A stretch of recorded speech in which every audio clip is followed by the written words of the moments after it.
Okay. Hello, and welcome to another episode of enLIGHTen with Div and Deb.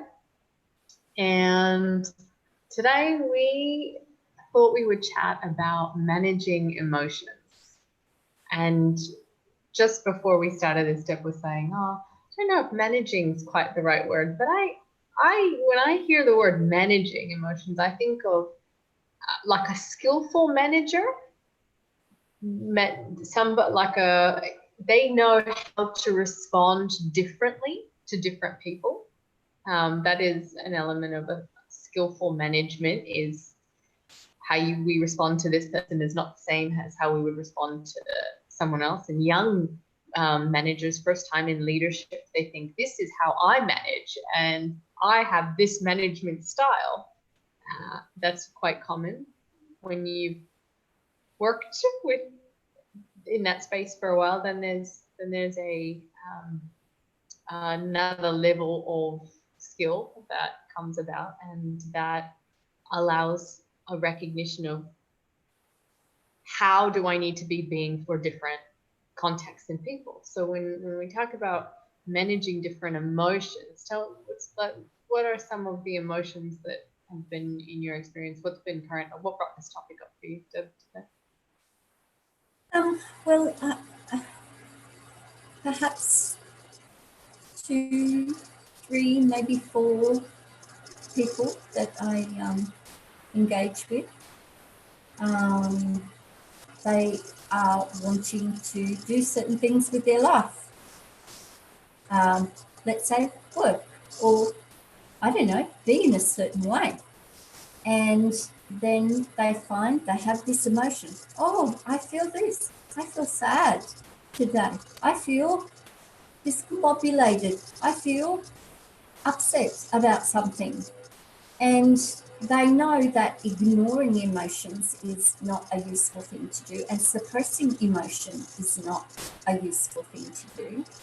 And to be like, oh, okay, emotion, thought, self, you have some discombobulation. Let me put everything that is important and meaningful aside. I can't focus. I can't concentrate because I have this emotion. This is not the way to be. This is not masterful. Yes, ignoring them is not the thing to do. Repressing them, suppressing them is not the thing to do. But to let them run the show like a bunch of monkeys in a forest is also not the thing to do. Yeah. This is why in meditation practice, we encourage practice meditation. And one of the things that you can do in a meditative state is to not respond to a thought. Oh, I have the thought for hands to close in namaste, and yet I don't. Oh, I have an itch on my nose, but I will not move. Oh, I feel like a sip of coffee. Good on you. Knock yourself out. You're not having a sip of coffee. You're sitting here, and I'm going to get you to hold your focus on a certain thing to train the mind. If we don't, we must know every single emotion is the output of a thought. Yeah?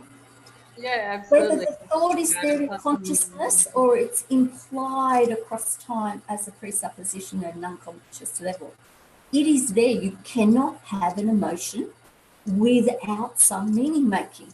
Full stop, end of story. There is no other way. There is no other way. And so trying to do something with emotion when you have no capacity to notice thoughts and meaning making, and no capacity to have some space between thought and responding to it, what can your life be like except, a whole bunch of crazy monkeys running around a forest or trashing your room or whatever, as I heard Satguru give the example of. It was in a different context. He was saying, oh, you say that you love all beings. Well, let a whole bunch of monkeys into your bedroom, into your own space, and see the chaos they'll create. And our thoughts are like that too. We just can't have them running the show. So what do we do instead? We don't want to ignore them because they are an important signal to us that something might be going on, or that there's something to pay attention to. So we don't want to ignore them, and we don't want to suppress them because they feel uncomfortable. What else can we do? Well, before answering that question, what comes to me though, when you're saying it's like a whole bunch of monkeys running the show, my sense is a lot of people don't know that there's a lot of monkeys running the show because they've never had an experience of anything other than that. It's just responding emotionally to responding emotionally, responding emotionally to responding emotionally. So this space of true stillness, the waters being settled, and then you respond, that I suspect is fairly rare. But so that brings me to, what do you do? What do you do? So when there's an emotion, then obviously there's awareness, there's some thinking that's happening that's not really useful. And what I tend to do is, if I can't find the thought, if it's not in consciousness, it's easy when it's in consciousness, right? I can be like, oh, there's that thought, let me release that toxin. But if it's not in consciousness, and we just know that it's there because the output's there, right? And we can decipher that there'll have to be, something that goes alongside it. So, yeah, I'm thinking of like when people realize they have mice in the house, they see mice droppings, and then they're like, well, there's got to be a mouse somewhere because I see the dropping. So it's that same kind of concept. And it's there in the unconscious space. Well, part of it, just like in meditation, is, okay, what's my focus? What's the thing that I'm wanting? My overall whole focus. What do I actually want right now? And direct the attention to that. In that moment, direct the attention to that. That's what I do. Maybe you have another strategy that you can share that you use or do. Sometimes what I want is to release at the deepest level the thing that's there in unconscious. And so if that's the case, then when that's the case, then it's breathing evenly through the heart to release that emotion. Sometimes it's dancing or moving the body in other ways as well, in addition to that, depending on how stuck the energy feels. How old. It's really tricky though, because once the emotion is activated, it can be really hard then from that state of kerfuffle, yeah, to find, it just, true. Fear is activated and it seems really real, and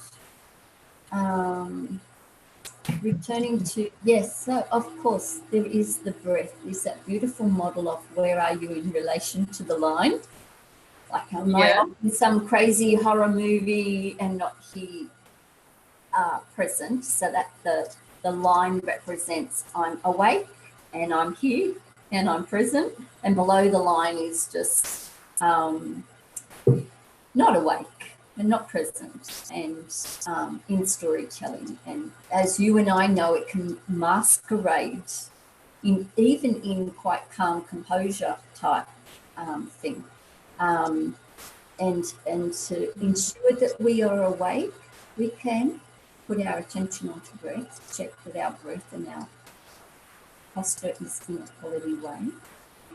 And we can ask a curious question. We can become curious or ask a wonder question about the things. So yours is a bit like that. What's really important here right now? What is it that I'm really wanting to do? And what I'm realizing also is that as we become more and more tuned and skillful, the emotion gets subtler often is the case. And so it doesn't even feel like an emotion so much. It's particularly if we did used to have very loud and rowdy emotions once upon a time, it doesn't necessarily feel like an emotion. It might just feel like a hint of the story. And even still, that's a really important thing that you're pointing to, is when we're below the line and we don't even know it, we can't even tell, or we're not conscious and can't tell. And if we can't tell, what is there to be done about it? So I'm thinking about the manager, Yeah, and the monkeys running yeah, in the place, and if life or this moment is feeling like that,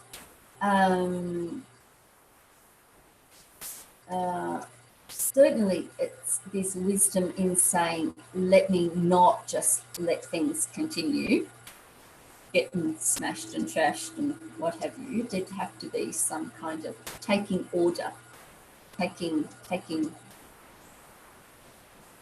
yeah, taking control of the the situation in some respects. So control is one of those words that can be a trigger for some people or have different meaning, but certainly, I see somebody stand up and go, okay, we've got to let's start getting some order here.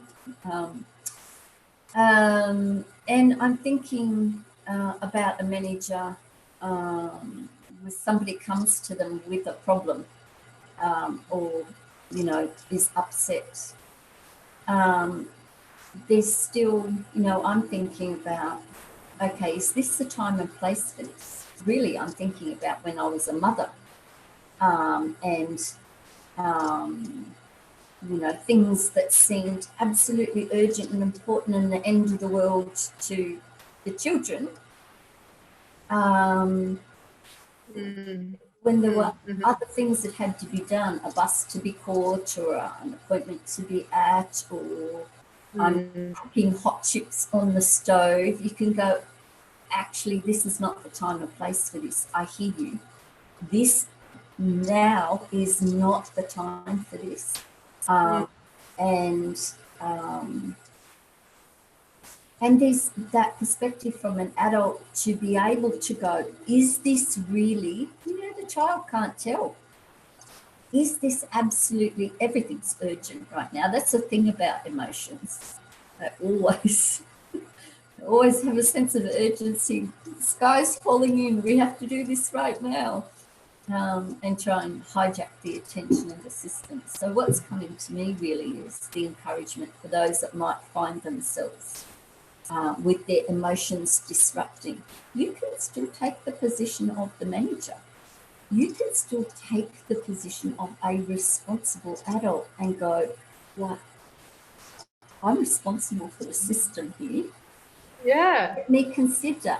I have information and knowledge about these things that I'm occupied in. Is this really, how does that fit as a priority with these things?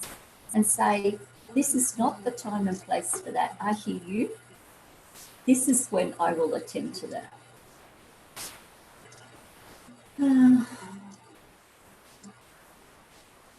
Is there anything else that you can think of? Because you can see how intensely I'm curious and interested in this, because for those that I'm thinking of who feel very overtaken by their emotion and their life and work disrupted because of them, and relationships too disrupted because of them. And of course, they're doing their best to behave and work well.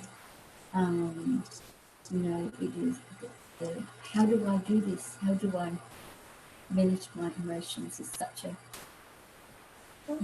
challenge.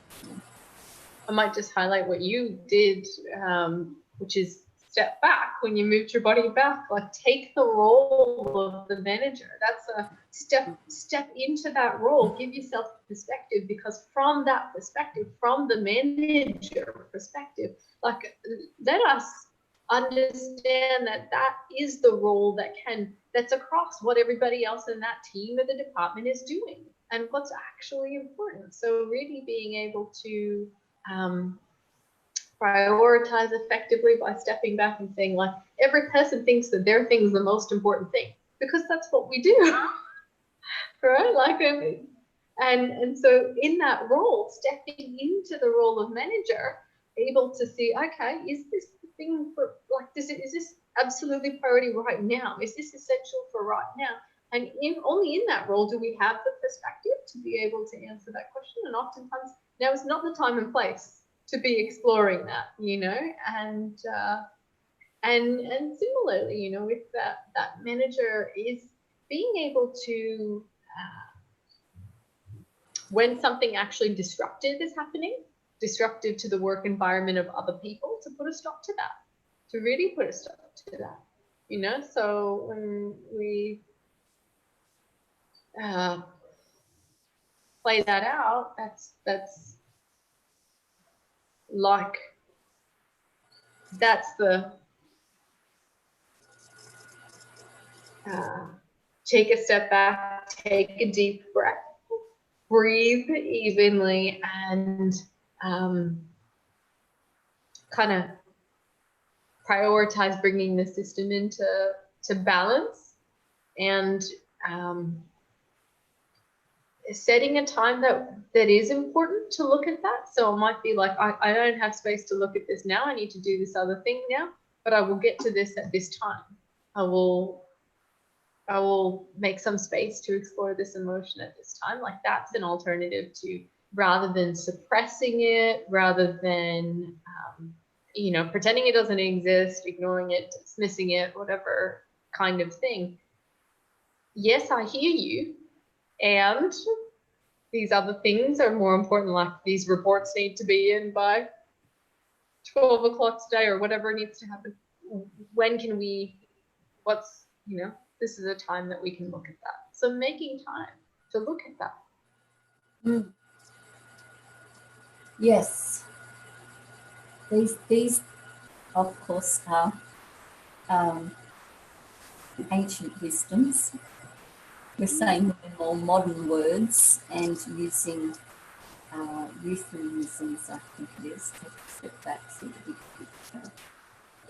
It's the same encouragement that we'll have found for millennia. I'm just thinking, you remember that I shared with you in my meditation, it came to me about emotions. You don't need to be hijacked or affected by the emotion. You don't need to push the emotion away. You don't need to change the emotion.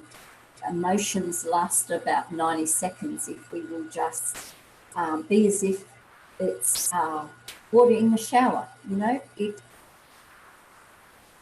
rains down on us and passes. And I wonder if some of the power of the emotion is that we feel, resist the emotion, or we try and change it or put it aside, or rather than just still go about our business even when it's there. I suppose that might be like the mother who has the child being persistent, and she doesn't allow it to affect her. Okay, well, you're going to cry. You don't want to get on the bus and you'd rather stay home today. You're going on the bus and you're crying. And I see it, of course, I experience it, I understand it, but it doesn't have to disrupt me. And I'm not trying to change it. I'm just, you know. Not everyone has that skill and capacity in this moment. And so for those that don't have that skill and capacity in this moment, what ends up happening is I can't handle what this is in this moment. And then the priority shift to, let me make this thing not happen. So I don't want this child crying, getting on the bus. And so then the priority of you got to get on the bus disappears under let me make the child stop crying. And that's what actually happens a lot for people. And as you said, it's because of that, the fear of the emotion, the feeling of, you know, I might get wet. I don't want to get wet. The resistance to that experience. I don't want this experience.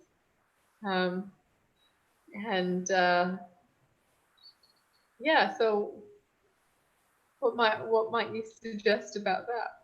What might we do about that?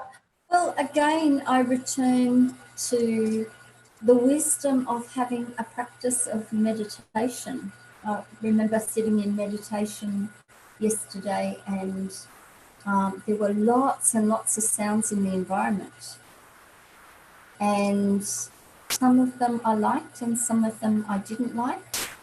Some of them were destructive, in kind of air quotes, in that I've got Spotify on with beautiful Tibetan gong music, and then on comes the big ad, or someone comes into the room and makes breakfast and turns the dishwasher on and turns this on, and they're just out there. They're just sounds out there that they don't have to come inside my experience, although sound does feel like it comes into experience. So what I'm thinking is that if emotions can be outside you, still there, and of course they touch you, like these sounds kind of touch me because they create electrical impulse in my brain. But somehow there's this feeling that they're outside me and I don't have to do anything about them.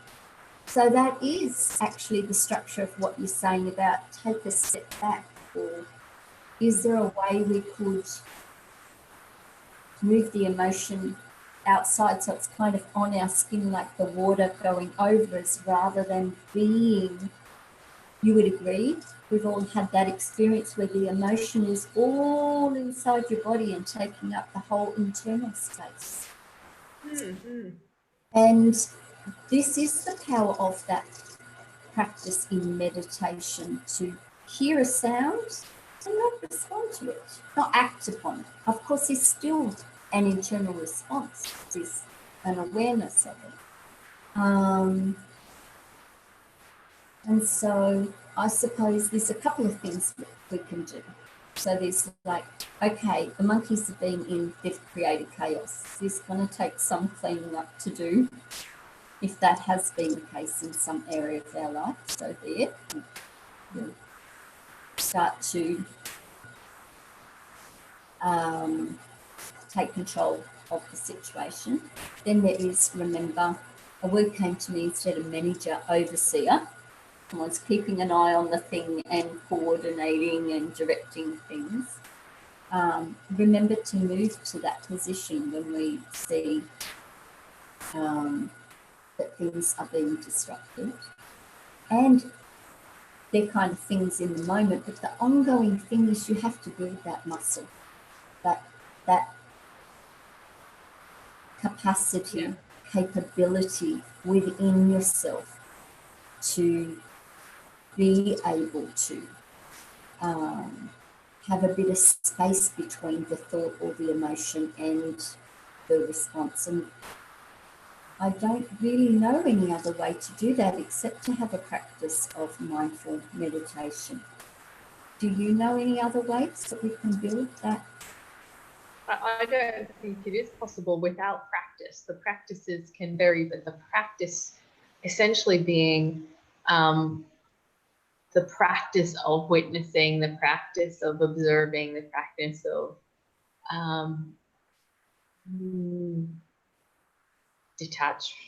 detaching in from having it inside you to seeing it in front of you, that kind of thing. These practices are how we build that muscle. That's what enables us to, in the moments that we need to stay focused on the objective at hand, we're able to, because we've built that skill.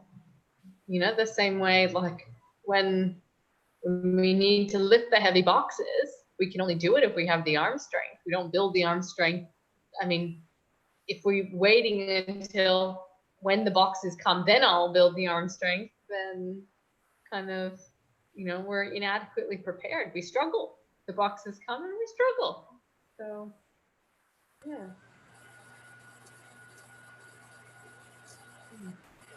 Sounds like a good place to end it for today. Do you reckon? Yes, I would only say that it is so worth it. I have been reflecting on, I can remember the times.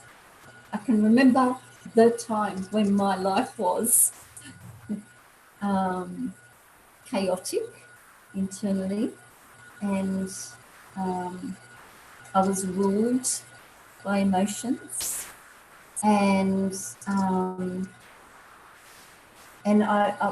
I'm just honouring. I understand how difficult it is to get started on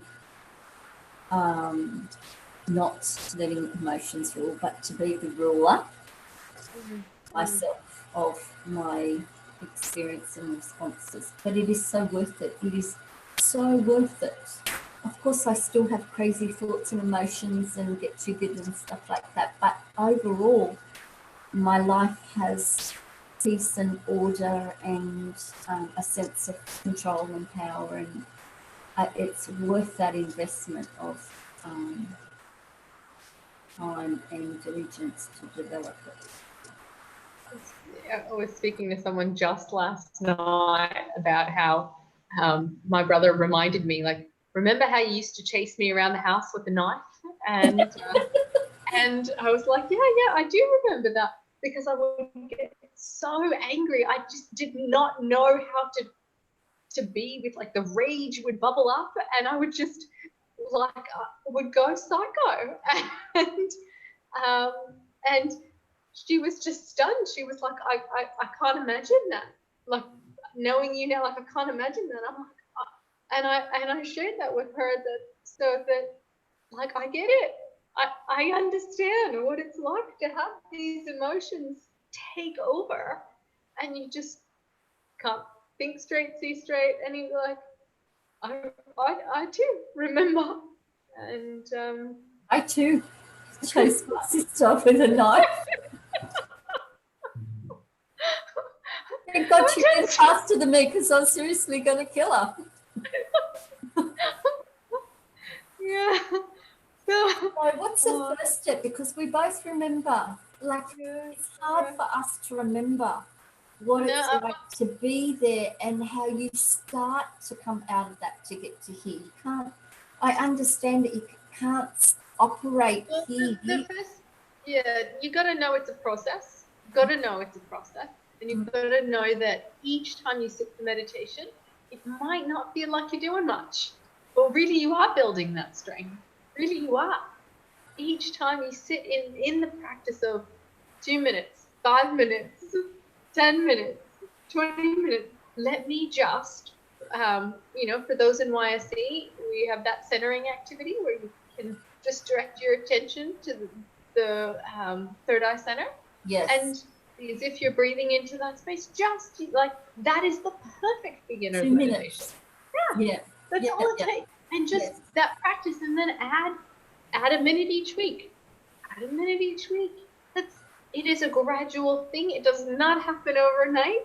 And there's different gradients, of course, as we continue to develop more and more self-mastery.